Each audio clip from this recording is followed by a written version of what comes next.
The Word of God is alive and powerful, sharper than any two-edged sword, piercing even to the dividing asunder of the soul and spirit, and of the joints and the marrow, and is a critic of the thoughts and intents of the heart. All Scripture is God-breathed, and is profitable for doctrine, for reproof, for correction, for instruction in righteousness, that the man of God might be mature, thoroughly furnished unto all good works. Study to show thyself approved unto God, a workman that needeth not to be ashamed, rightly dividing the word of truth. Before we begin our Bible study, as a believer in the Lord Jesus Christ, be sure that you have named all your known sins prohibited to God the Father through the use of 1 John 1:9, so that you will be in fellowship under the control of the indwelling Holy Spirit and ready to learn doctrine in the Word of God. If you are an unbeliever, the issue is not naming your sins. The issue is faith in Christ. Believe on the Lord Jesus Christ, and thou shalt be saved. Let us pray.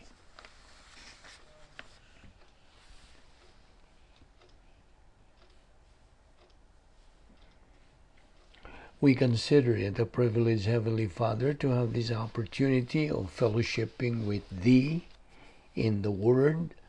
We pray that God, the Holy Spirit, will take a portion of what we're going to study today.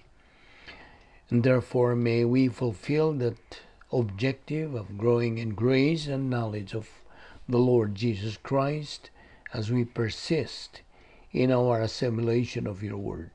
We ask this in Christ's name. Amen. Welcome everyone to our daily Bible study. And we are still focusing our study on the title, Pursuing the Divine Viewpoint of Life. Okay, I believe we can finish this topic today. Okay, if you're ready, we will start. Now, you might say, when I was still using the typewriter. Now, this is a repetition of what we took up yesterday, that there is an analogy. You who had been using the typewriter before, you realize now that you are a very well advanced person in the use of computers, and you would say, oh, computers are excellent.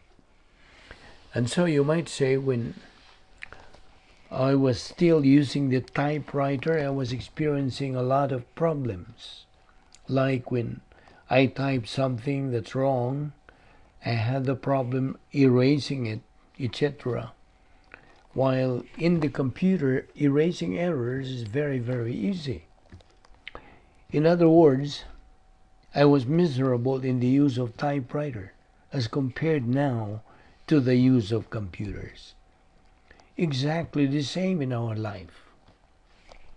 God has already set up and programmed His plan for our life in the computer of divine decrees. Everything is there.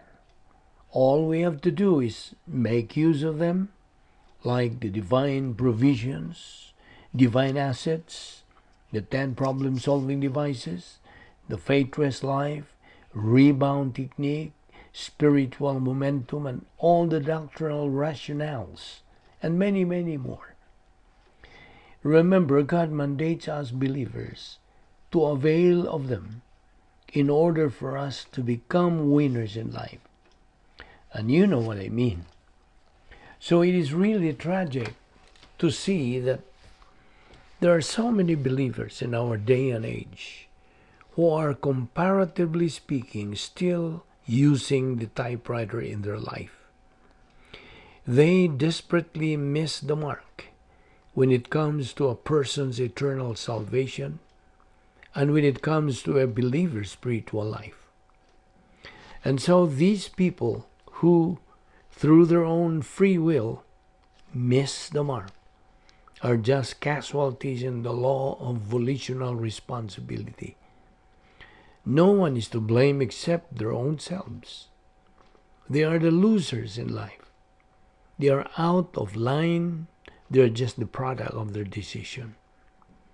And since they insist to still use the typewriter instead of the computer, which is analogous to disregarding the perfect plan of God, and they insist to use their former way of life, which brings them confusion and misery in life, as compared to following the perfect plan of God, all wrapped up inside the computer of divine decrees, which, in its totality, brings a fantastic, unique, and fabulous way of life. Do you understand what we mean? Listen, God is the supreme being in the universe, existing in three divine persons, each member being co-equal and co-eternal. Planning is assigned to God the Father. Execution of the plan of redemption is assigned to God the Son. Sustaining the believer is assigned to God the Holy Spirit. But even if they have their respective assignments and function, none of this implies inferiority among the Trinity. Co-equal and co-eternal. Okay? So that is who God is. Let us then get acquainted with God this very moment. You see, before we study and learn who and what God is and His plan, we need to get familiar and acquainted with Him first. The sovereignty of God is His absolute dominion over all created being. So this is now God's sovereignty, His being supreme over all. And when you call upon Him as the Almighty God, you are acknowledging His sovereignty. That is what it means. When you call upon God as the supreme being, you are acknowledging His sovereignty. And that is what we mean by dominion over all created being. This means that the plan of God is not in any way hurt or frustrated by our failure. That is what makes our life as believers more critical but meaningful, that when we fail in our Christian life, remember always that the plan of God is still there, moving its course and very much alive. All you have to do is only to fit in, to be in sync, to follow its various mandates, and to use the divine assets God has provided us in time for our use in this devil's world, functioning our role as God's instruments in resolving the angelic conflict. And as we attain spiritual maturity, we become invisible heroes, executing our unique spiritual life. Thus, we are declared as what? As good as God is good. Now, I am not saying you are as good as God. That is far different from saying you are as good as God is good. Do you know what I mean? It is tragic to see some, or even a lot of believers who fail and never even bother to go back to God's plan by confessing and acknowledging privately their personal sins to God the Father. With unconfessed sins in their personal life, they become walking grenades, ready to explode and implode in their spiritual life, because they decide to reside in the cosmic dynaspheres of Satan. They then, through their own volition, prefer to be sure losers in life. They are victims of the self-induced misery and sufferings in their personal life. They reap what they sow. You see, believers are the ones who fail, of course, But the plan of God is not hurt in any way by the believer's failure. In the plan of God, everyone in the team may fail, but the team still wins. Do you understand what that means? This means that it's possible that individually we will fail, but as a team, as a whole, we are still going to win. We also have that hope as believers that even if we may be failures in our spiritual life, still our salvation is secure and intact.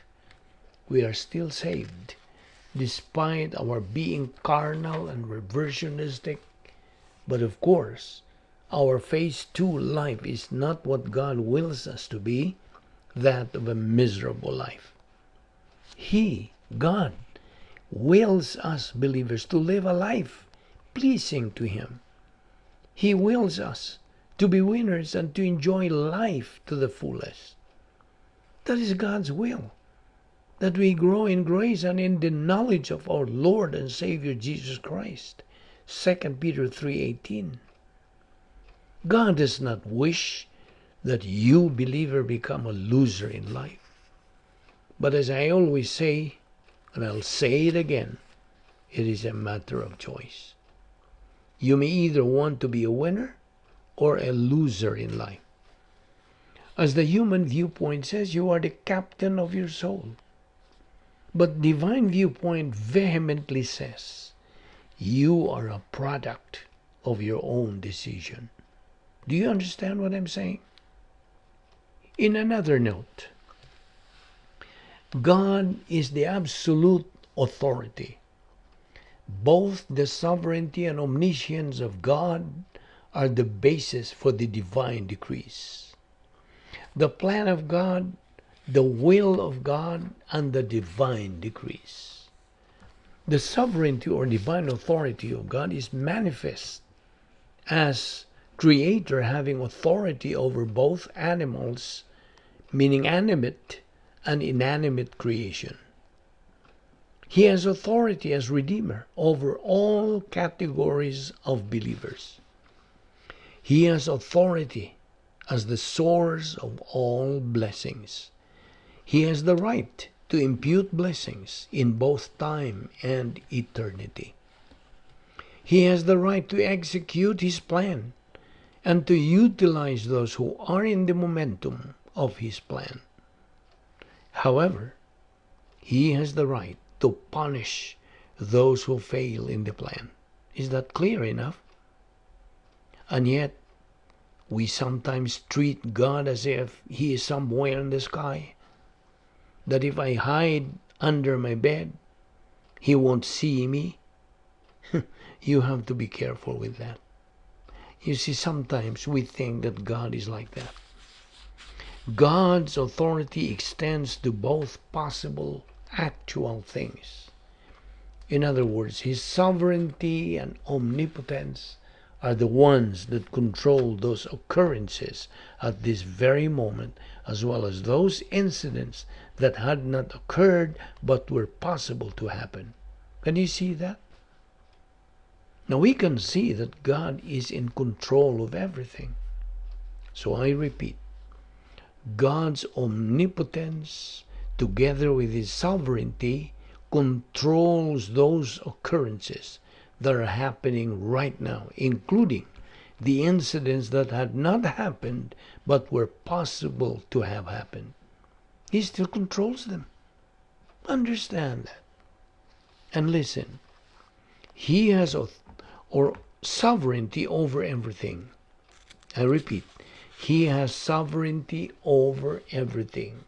Over possible things, God is sovereign in that He leaves them as only possible, not actual, or He has designed them as yet future. Example, had you decided not to come and listen to our Bible study right now, God has already set it up, all of that. In like manner, had you decided to come and listen to our Bible study right now, God had also set that up. Or let us say, you had been contemplating of coming to listen to our Bible study today, God already had known that you are planning to come today. God also was in control of that. He knew all of that. And had you changed your mind, meaning you decided not to come and listen to our Bible study, God also was in control of that. He practically knows and controls all those things. All the things that happen to your life, God holds them all. Likewise, all those things that did not happen and could have happened to your life, God also holds them all. Can you imagine that? Now you might ask this question as, what could have happened if I did not come and listen to our Bible study today? It's either you are here or you are not here.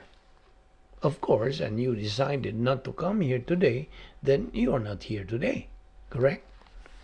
But since you made the decision to come and listen to our Bible study today, you are here. Understand? Remember, the actual cannot be made possible, okay? It's either one thing or the other happens. Now, it would be a violation of God's integrity to convert possible to actual. Okay? Like for instance, you would say, what could have happened if I did not come here today? You see, the possible cannot be made actual. Okay? Like I said, it's either one thing or the other happens. Understand? Some other time, we are going to take up in our study the doctrine of the will of God. And this is very interesting subject also. So this study is another very interesting one. Here we end our study of pursuing the divine viewpoint of life. Let us pray. Heavenly Father, we thank you once again for the grace, opportunity of fellowshipping in your word today. May God, the Holy Spirit, challenge us to continue feeding our soul with your word until we reach that stage of spiritual maturity, the capacity stage, capacity for life, for blessings, even for suffering. Now this is the stage called otherwise as pleroma stage. Thus, become winners in this present life and in the life hereafter. We pray that what we learned in your word today may become a blessing to our life. This we ask in Christ's name. Amen.